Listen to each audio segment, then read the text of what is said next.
우리가 인생을 살다 보면 누구나 한때 마치 거대한 돌을 가슴에 올려놓은 것과 같이 답답하고 무겁고 고통스러운 세월을 보낼 때가 있습니다. 솔로몬은 이것이 어떤 인생도 피해갈 수 없는 고통의 세월이라 말합니다. 우리 다 함께 6장 1절 같이 읽어볼까요? 시작. 내가 해 아래에서 한 가지 불행한 일이 있는 것을 보았나니 이는 사람의 마음을 무겁게 하는 것이라. 사람의 마음을 짓누르는 아주 무거운 돌덩이가 인생 어느 시점에서 경험할 때가 있다는 것입니다. 여러분들은 지금까지 인생을 살면서 언제, 몇 살 때, 어디 살 때, 무엇 때문에 그렇게 아파하고 고통하고 슬퍼했습니까? 이제 보통 성도님들은 그런 생각을 해요. 야, 목사님들은 너무 좋겠다.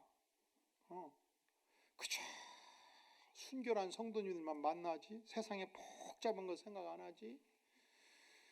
월급 때가 되면 딱 하나님께서 교인 통해서 주시지.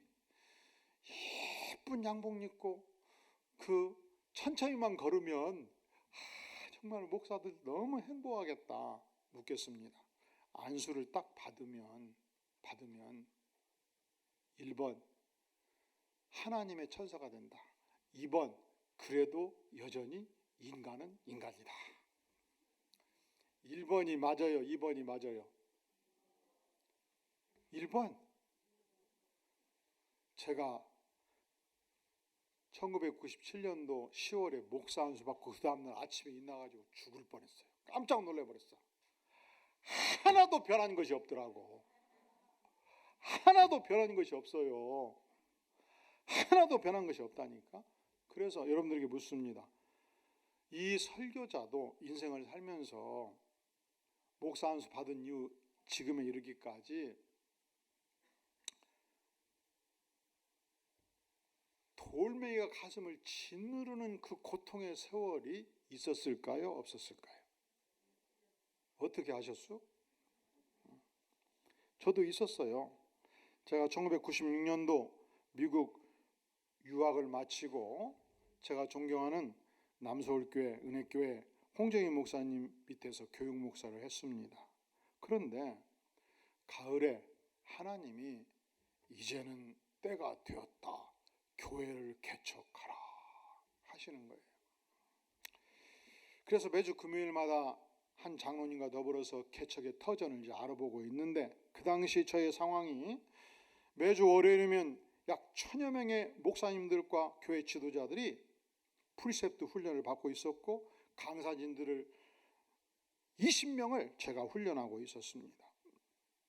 또 당시 가장 선진적 목회를 한다, 한국교회 모범적인 교회를 한다 해서 강남 4인방이라는 분들이 있었는데 오카놈, 이동원, 하용조, 홍정길 이 중에서 좌장이 홍정길 목사님이었습니다.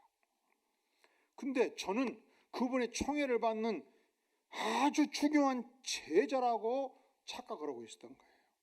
그리고 이 전 세계에서 가장 성경을 강력하게 가르치는 프리셉트 성경 연구회 본부 유학을 하고 40대 중반이 되었으니 얼마나 꿈이 많고 목표가 컸겠습니까? 그런데 하나님이 교회를 개척하라 하신 거예요. 열심히 개척을 준비하고 있는데 어느 날 한 1000여 명 되는 교회에서 전화가 왔습니다. 목사님, 다 준비되었습니다. 우리 당회원들이 만장일치로 목사님을 청빙하기로 했고 아름다운 교회당도 준비되어 있고 1000여 명의 성도들도 있고 고급 승용차도 준비했고 사택도 준비되어 있고 빛과 번쩍한 당회실도 목사님 서재실까지 준비해 놨으니 이제 부임을 하시지요. 이제 여러분의 아들을 생각을 하셔요. 아들이 나이가 44인데 나이가 몇이라고요? 44. 제가 잊어버리지 않는 것이 죽을 사자 2개예요. 개척할 때 44인데 아들이 벌판에서 아무것도 가진 것 없이 개척하겠다는 거예요. 그런데 모든 것을 준비한 이 1000여 명의 교회에서 또 담임으로 오라는 거예요. 근데 아들이 그냥 생각을 안 바꾸네. 그럴 때 아들아, 개척으로 부르면 그 길을 가는 거다. 1번. 여러분 아들을 생각하셔야 돼. 김경선 목사를 생각하지 말고. 그 다음 2번. 그래도 한 번 더 기도해봐라. 하나님의 뜻은 고정되어 있질 않다. 응? 그리고 구구장창 5년, 10년, 20년 고생하느니 다 준비된 곳에서 네 인생을 꽃을 피워야 될 거 아니냐. 하나님이 너도 지금까지 올 때 다 준비해 준 거다. 응? 대학 공부도 시켜주고 신학 공부도 시켜주고 유학 공부도 시켜준 것이 다 그 준비시켜 준 거고 이제는 꽃 피울 때인데 가서 꽃 피워야 되지 않겠냐. 야 이놈의 자식아, 기도해. 기도. 말은 이쁘게 하지. 기도하라고. 1번 그래도 개척해라. 2번 부임해라. 여러분 다 아들이 어떻게 하는 게 좋은지 결정을 다 하셨죠? 그러면 이제 손들고 우리가 한번 내면 세계를 들여다보자고요. 그래도 개척해라. 1번. 아이고 대단하신 분들이. 그래도 기도를 해봐야 쓰지. 네가 직접 부임하라는 건 아니다. 기도를 해봐라. 2번. 이제 저는 개척하기로 결정을 했어요. 그리고서 우리에게 토마토 레스토랑을 빌려서 교회를 시작을 하고 행복하게 만족하게 은혜스럽게 2년 3년 사역을 하고 있었습니다. 열심히 사역을 하고 있었습니다. 그런데 어느 날 이 남서울권 친구 목사님이 임직식을 한다는 거예요. 이제 인간이 그렇습니다. 자기 자신에 대해서는 장점을 충분히 잘 알고요. 가까이 있는 친구들에 대해서는 만나면 약점을 충분히 잘 알아요. 그러니까 아니 그 친구가 목회 제대로 헛가이 그 약점 가지고 그런데 가봤더니 막 300명 400명 성도들은 빵빵하고 막 장로 권사 안수 하는데 막 그냥 한복을 입고 막 엄청 멋있고 그래서 금일봉 주면서 축하한다고 하는데 손에 하나 힘이 없어요. 그리고 오는데 출발해서 집에 올 때까지 그냥 하늘이 노랗고 땅이 캄캄하고 막 가슴을 돌로 짓누르는 고통이 있었어요. 그리고 그때부터 며칠간 1, 2주일 동안에 아무 밥맛도 없고 걸을 힘도 없고 잠도 안 오고 이상하게 죽겠는 거예요. 근데 왜 그런지를 내가 모르겠어요. 왜 그래요? 근데 여러분들은 좀 알겠어요? 여러분들은 뭔지 알겠어요? 그래서 아예 일주일 작정하고 기도원에 들어가서 간절히 기도를 했어요. 도대체 제가 왜 그럽니까? 하나님, 이게 도대체 무엇이 문제입니까? 봤더니 사람의 마음은 깊은 속마음이 있고 겉마음이 있거든요. 근데 3,000명, 5,000명 교회에서 부목사를 하면 일종의 이마트 상무이사 역할을 하는 거예요. 일본 선교 간다 그러면 막 성도들 한 30명 모집해가지고 막 자금도 막 한 5천만 원 1억 성도들이 헌금하는 것도 교회 헌금 가서 막 마음대로 쓰고 사역을 열심히 하고 오고 막 태국도 열심히 하고 오고 국내 이 완도 전도팀 가면 막 가서 막 일주일 동안 막 열심히 쏟아붓고 오고 그런데 이마트 상무이사 하다가 동네에 자그마한 구멍가게를 딱 내면 이마트 상무이사가 사임하고 동네 구멍가게 딱 내면 한 번도 아는 일을 하기 시작하거든요.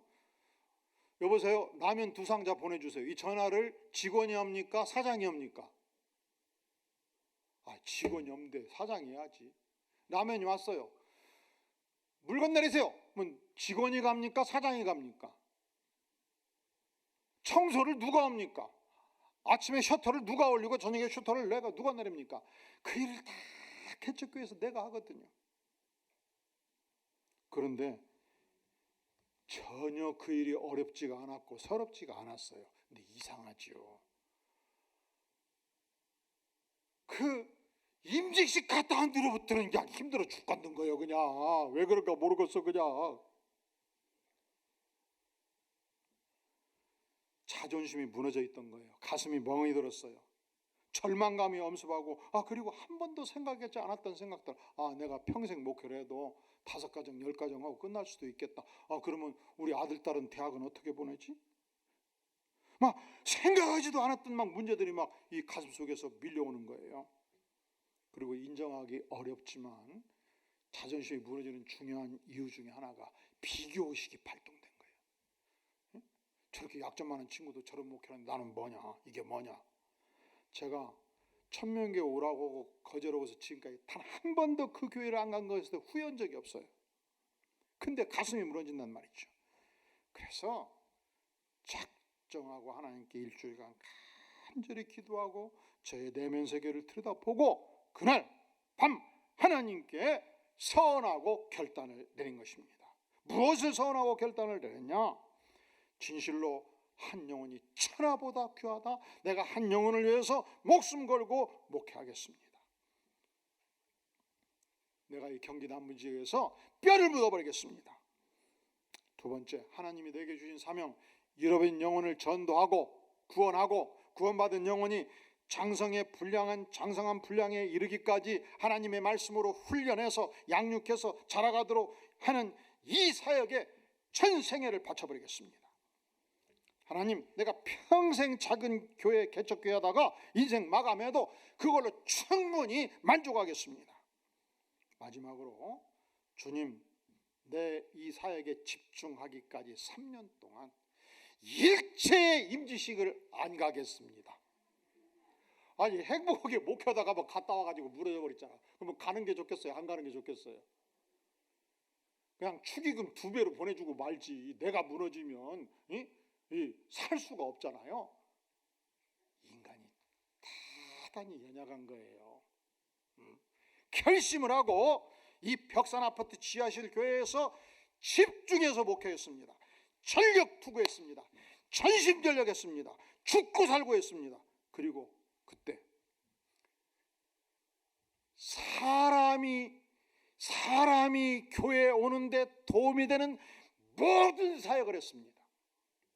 그때 교인 중에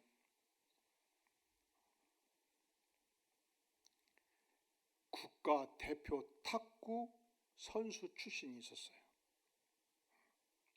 그분이 삼성 탁구 감독을 했어요. 가끔 교회 오시거든. 감독님, 제가 김경선 목사입니다. 제가 집 근처로 갈 테니까 주중에 언제든지 점심이든 저녁이든 시간을 좀 딱 40분만 내주십시오. 내가 밥 한 끼 대접하고 싶습니다. 그러더니 흔쾌히 허락하더라고요. 그래서 가가지고 밥 한 끼 먹으면서 딱 1년만 3개월에 한 번씩 이렇게 밥을 저고 드실 수 있겠습니까? 목사님 뭐 어려운 일 아니죠. 그리고 그 다음날 크게 프랑카드 만들고 A4 용지 문서 써가지고 한국 국가대표 감독 출신 누구 벽산 아파트 탁구 교실을 감독으로 부임하다. 그냥 쫙 붙여놓고, 그러니까 발로 뛰어야 되니까 엄청 바쁘죠. 수요일 저녁에 수요예배가 있었거든요. 9시에 끝나면 3시간 동안 의자를 다 정리해서 밖으로 빼놓고. 그 일을 누가 해야? 우리 교인들 남성들은 아깝거든요. 애껴야 돼요. 왜냐하면 개척교회 할 때 남성들이 힘이 좋지가 못하거든. 그냥 교회가 가까우니까 나왔고 그냥 그 바쁘니까 나왔는데 그냥 일 시키면 무너질 수 있으니까 그냥 애껴야 돼요. 애껴야 된단 말 아셔요? 혼자. 그리고 이제 목회하느라고 운동할 시간도 별로 없으니까 그 시간에 운동 다 해놓고 탁구 다이 놔두놓고, 그리고 목요일날 10시 되면 30명이 왔더라고. 몇 명? 한 영혼이 귀할 때 30명이 온 거예요. 줄 탁 세워가지고 무슨 운동이든지 정신교육이 가장 중요합니다. 5분 정신교육 하겠습니다 하고서 10분 설교를 하는 거예요. 설교한다면 듣겠어요. 정신교육이니까 듣지. 그리고서 산상수훈부터 불신자가 복음을 이해하도록 증거하고, 그리고 일주일 내내 이 시중에서 탁구 교육에 관한 책들 10권 갖다 놓고 스타디를 한 거예요. 스타디. 어떻게 라켓을 잡냐, 어떻게 볼을 돌리냐, 혼자 연습해가지고 죽도록 연습해가지고 이제 교육을 시키는데 딱 3번 하니까 바닥에 달아버렸어요. 더 이상 도저히 안 되겠어. 그래서 생각해 보니까 그 부인 집사님이 또 육모, 내 이름을 다 알지만 그 밝힐 만한 상황이 아니라 국가대표 여성 선수였거든. 그래서 인사드리고 찾아뵙고 뭐 이실직고 했죠. 다 이게 이렇게 했는데 이제는 완전 바닥 나갔고 큰일 났다. 그랬더니 그분이 그러면 제가 목요일 날 2시간 하겠습니다 해가지고 한 3개월 지나니까 한 명이 예수 믿더라고요. 이렇게 영어 교실, 영어 노래학교, 미국에 6살에서 10살짜리 재밌게 부르는 노래를 144곡을 뽑아가지고 책을 만들어가지고 열심히 영어를 가르치고 그렇게 사역을 50개를 한 거예요. 몇 개를 했다고요? 그리고 그때가 진실로 행복했습니다. 지금도 내 인생에 가장 열정을 다해 살았던 행복한 세월이 언제였느냐?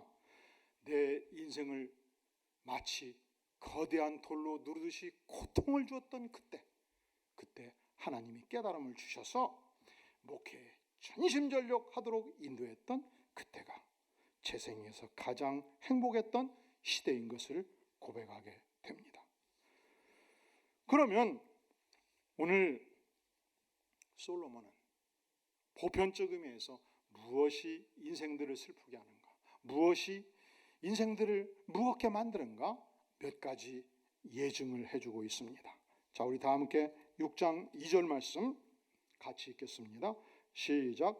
어떤 사람은 그의 영혼이 바라는 모든 소원에 부족함이 없어 재물과 부여와 존귀를 하나님께 받았으나 하나님께서 그가 그것을 누리도록 허락하지 아니하셨으므로 다른 사람이 누리나니 이것도 헛되어 악한 병이로다.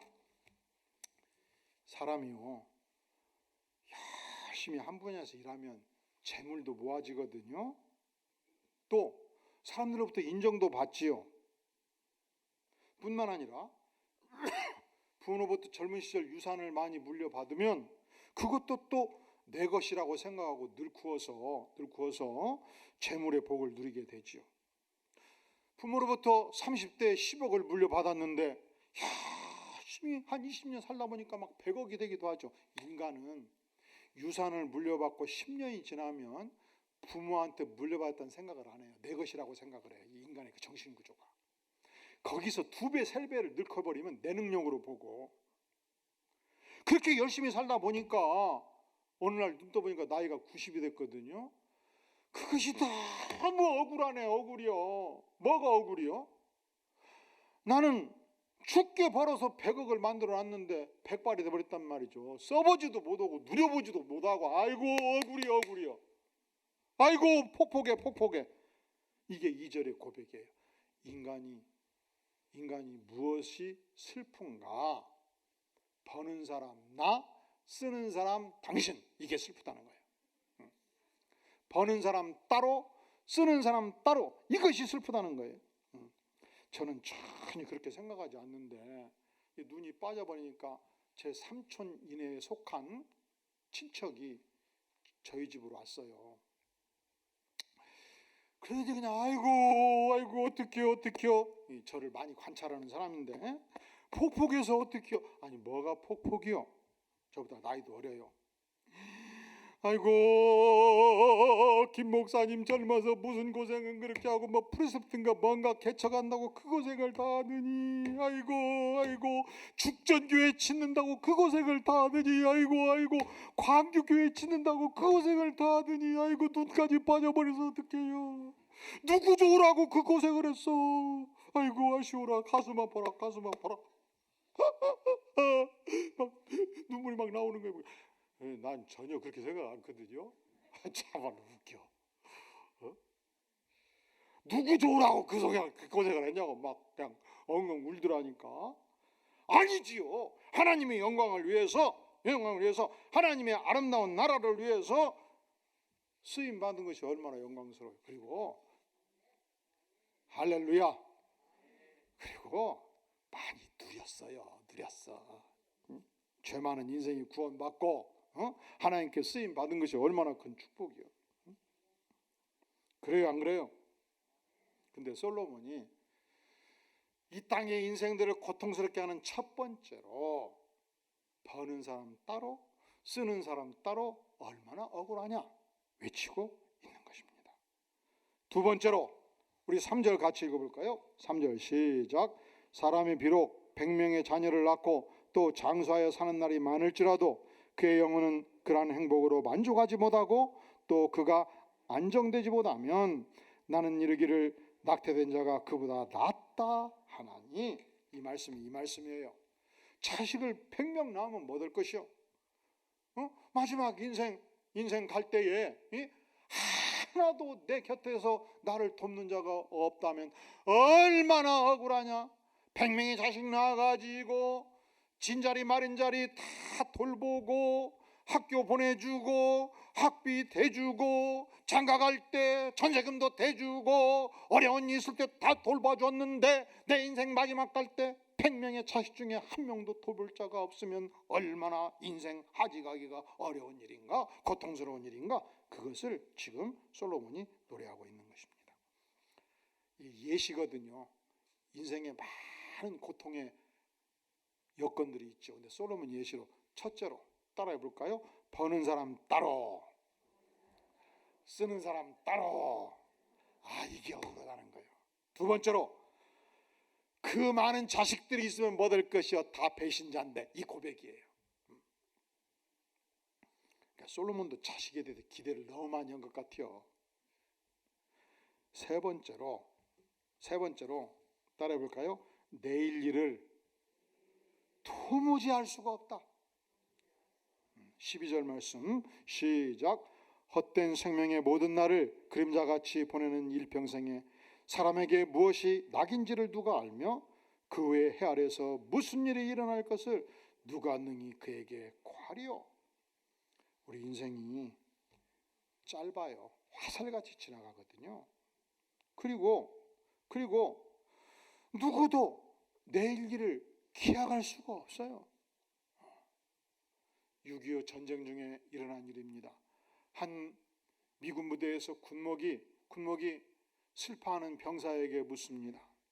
아니, 자네는 무엇 때문에 그렇게 슬퍼하나? 나에게 당신의 자네의 슬픔을 하감시킬 수 있는 일은 무엇이든지 얘기하게 내가 한 가지는 들어주겠네. 그랬더니 그 병사가 말하기를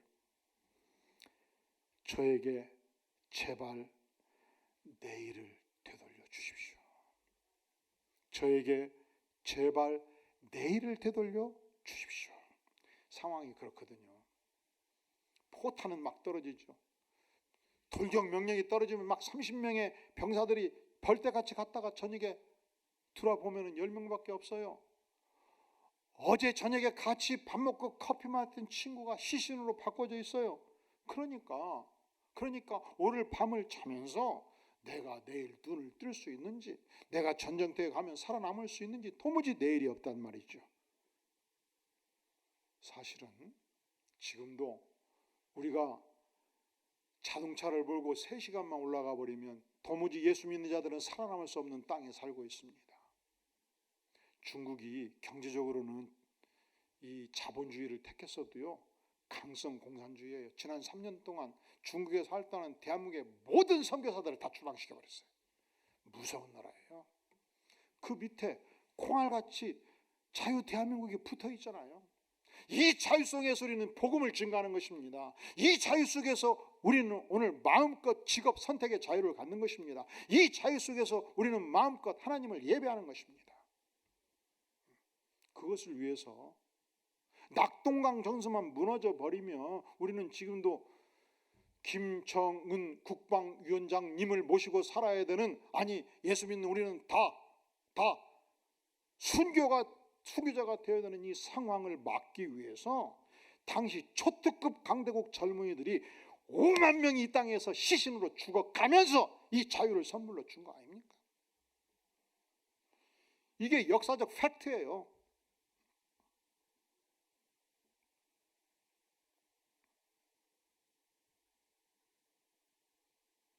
나에게 내일이 없다는 것이 얼마나 슬픈 일입니까? 그리고 사실은 이것은 병사의 고백일 뿐만 아니라 우리의 고백이에요. 우리가 내일 일을 어떻게 합니까? 아무도 몰라요. 내일 북한에서 핵폭탄이 떨어져서 죽을지도 몰라요. 사실은 이것이 인생이에요. 우리를 무엇이 슬프게 하는가? 첫째로 일구는 사람 따로, 버는 사람 따로, 쓰는 사람 따로 억울하다는 거예요. 두 번째로 자식이 100명이라도 말년에 봉양자가 없다면 너무너무 억울하다는 거예요. 세 번째로 도무지 우리 인생이 내일 일을 알 수 없으니 어찌 답답하지 아니할까? 솔로몬은 외치고 있는 것입니다. 마지막으로 솔로몬이 주장하기를 무엇이 인간을 슬프게 하는가? 5장 13절 14절 시작. 내가 해 아래에서 큰 패단되는 일이 있는 것을 보았나니 곧 소유주가 재물을 자기에게 해가 되도록 소유하는 것이라. 그 재물이 재난을 당할 때 없어지나니 비록 아들을 낳았으나 그 손에 아무것도 없느니라. 우리가 아무리 재물을 많이 모은들 재난을 당할 때 한순식간에 없어질 수 있다는 것입니다. 그 유명한 부자도 부도를 맞으면 어느 날 갑자기 적신으로 바꾸어져서 사랑하는 아들에게 아무것도 물려줄 것이 없는 그날이 백성들에게 있을 수 있다고 솔로몬은 고백합니다. 사실은 이 네 가지는 솔로몬의 예증에 불과합니다. 이것 외에도 얼마나 우리 인생을 짓누르는 고통스럽게 하는 슬프고 가슴 아픈 일이 많습니까? 그런데 하나님께서 우리 인생을 창조할 때 슬픈 인생으로 만들지 않았어요. 짐짝 같은 고통을 이고 사는 인생으로 만들지 않으셨어요. 하나님께서 우리 인생을 창조할 때는 보석 같은 인생으로, 아름다운 인생으로, 축복의 인생으로 창조한 것입니다. 그렇다면 우리가 오늘 이 시대를 살면서 과연 어떻게 살아야 보석 같은 인생으로, 정금 같은 인생으로, 축복의 인생으로 살 것인가? 중요한 질문이 아닐 수 없습니다. 첫째로 우리 다 함께 6장 10절 말씀 같이 봉독합니다. 시작. 이미 있는 것은 무엇이든지 오래전부터 그의 이름이 이미 불린 바 되었으며 사람이 무엇인지도 이미 안 바 되었나니 자기보다 강한 자와는 능히 다툴 수 없느니라. 아멘. 자기보다 강한 자와는 능히 다툴 수 없느니라. 인간이요 근본적으로 피조물입니다. 인간이 누구라고요? 피조물이에요. 우리를 창조하신 분은 하나님이십니다. 그러니까 지상에서 가장 강한 자가 누군가? 하나님이에요. 정글의 법칙이 동물의 세계에서도 적용이 되고 인간의 세계에서도 적용이 되고 사실은 국가 간에도 적용이 돼요. 30년 전 초특급 강대국 미국과 겨룰 수 있는 나라가 세상에 없었습니다. 일본이 경제적으로 강력하게 부상하고 있었습니다. 소리 없이 일본의 전자업체들과 일본의 업체들을 미국이 공격하기 시작한 거예요. 지금 일본 경제력이 GNP가 한국에서 높아요. 완전 역전돼 버린 거예요. 미국이 일본이 약할 때, 중국이 약할 때 중국을 생산공장으로 많이 이용했습니다. 이제 중국이 초특급 국가로, 강성 국가로, 이 공산주의 국가, 전체주의 국가가 일어서기 시작하니까 강력하게 공격하지 않습니까? 그러니까 세상에서도 힘을 충분히 비축해서 확실하게 이길 수 있다. 이 외에는 맞서지 않는 것이 지혜예요. 겨루지 않는 것이 지혜예요. 절대로 싸우지 않는 것이 지혜예요. 그런데 세상에서 가장 강하신 자가 누군가? 하나님이십니다. 하나님은 절대 주권자십니다. 하나님은 창조주십니다. 하나님은 토기장이에요. 하나님 토기장이가 아름다운 이조 백자를 오늘 만드시겠다 하면 만드시는 거예요. 이조 백자가 하나님 불퉁불퉁 나를 왜 백자로 만들었어요? 응? 그냥 컵으로 만드셔. 컵으로. 이게 인생의 지혜가 아니라는 것입니다. 하나님 왜 버린 사람 따로 쓰는 사람 따로 만드셨어요? 이게 인생의 지혜가 아니라는 것입니다. 하나님의 내일 일을 알 수 없게 만드셨습니까? 이게 인생의 지혜가 아니라는 것입니다. 하나님께서 나를 컵으로 쓰시겠다 하면 할렐루야 감사 찬양을 하는 것입니다. 하나님께서 내일 일은 나에게 맡기거라 하면 내일 일을 하나님께 맡기고 믿음으로 전진하는 것이 인생의 지혜라는 것입니다.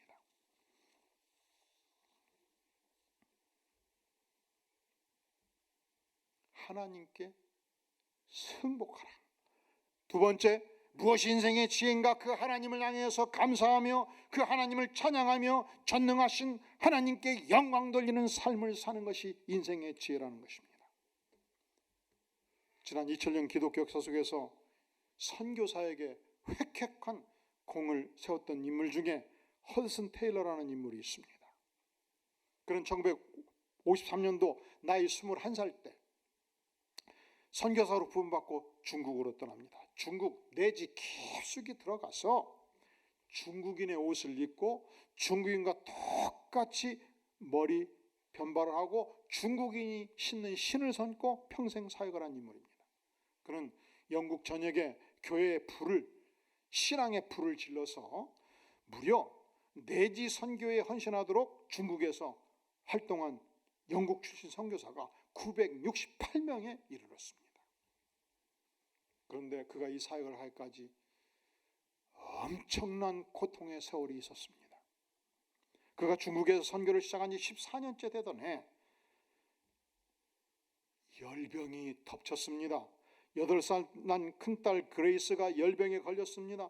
하나님 살려주세요. 밤낮 없이 기도를 했습니다. 하나님이 데려가셨습니다. 양자 강변에 묻었습니다. 5살 난 아들 사무엘이 열병에 걸렸습니다. 눈물로 기도했습니다. 이 아들만은 지켜주시옵소서. 그런데 하나님이 데려가셨습니다. 양자 강변 그레이스 옆에 다시 묻었습니다. 아들이 태어났습니다. 20일이 지났습니다. 노엘이 열병에 걸렸습니다. 목숨 걸고 기도했습니다. 하나님이 데려가셨습니다.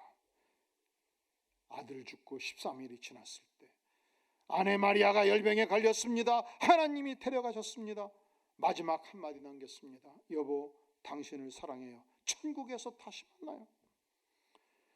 모든 것이 끝장나는 줄 알았습니다. 왜 내가 선교해야 되는지 알지 못하겠습니다. 우울증에 걸렸습니다. 죽을 병에 걸렸습니다. 헤매던 어느 날 눈을 떴습니다. 아, 내가 무엇을 하고 있는가? 하나님과 겨루고 있구나. 하나님과 씨름하고 있구나. 그리고 문득 깨달았습니다. 하나님께서 가장 사랑하는 아들 예수 그리스도를 나의 죄 때문에 십자가에 묻을 때 얼마나 처절하게 고통하셨을까. 하나님께서 데려가실 때는 반드시 뜻이 있을진데 아버지의 사랑, 십자가의 사랑, 예수를 십자가에 바치는 이 사랑을 나에게 알려주시고자 하는구나. 그가 다시 일어섰습니다. 중국 전역을 향해서 복음을 증거하기 시작했습니다. 우리가 어째야 보석 같은 인생, 축복의 인생을 살 것인가? 어떤 경우에도 우리가 하나님과 맞서지 않는 거예요. 하나님께 승복하는 거예요. 하나님을 향해서 날마다 감사 찬양하며 하나님께 영광을 돌리는 것입니다. 마지막으로 어떤 인생이 축복의 인생, 보석의 인생이 되는가? 하나님께서는 우리에게 말씀하십니다. 따라해 볼까요? 기록된 바 아름답도다. 좋은 소식을 전하는 자의 발이여. 발이 뭐가 아름답겠어요? 냄새나지. 근데 아름다운 발이 있어요. 예외적으로. 어떤 발이 아름답다고요? 좋은 소식을 전하는 자의 발. 예수 십자가의 복음, 생명의 복음, 영생의 복음을 전하는 자의 발. 아름다운 발이요. 그 인생 보석 같은 인생이요. 축복의 인생입니다. 다니엘서 12장 3절은 말씀합니다. 지혜 있는 자는 궁창의 빛과 같이 빛날 것이요 많은 사람을 옳은 대로 돌아오게 하는 자는 별과 같이 영원토록 빛나리라. 번쩍 빛나는 보석 같은 인생이 될 수 있다는 거예요.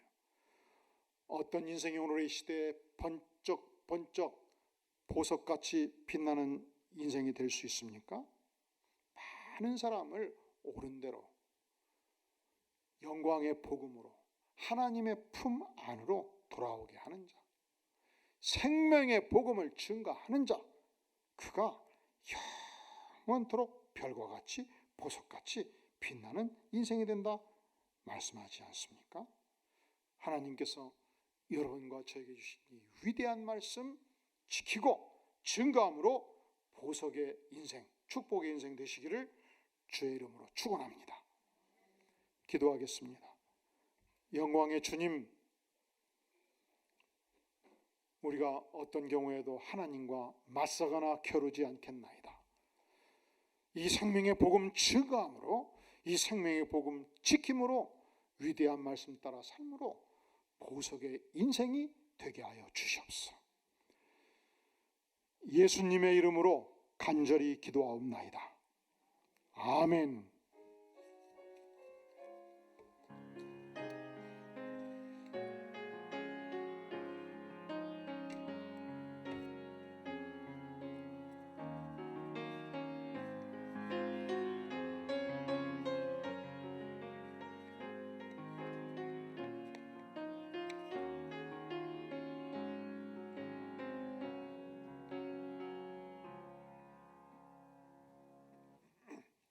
이 시간은 하나님께 기록함으로 결단의 기도를 하는 시간입니다. 주보 마지막 면 빈 공간에 기록하면서 기도합니다. 하나님, 제가 마음을 짓누르는 이런 마음의 고통, 슬픔이 있었습니다.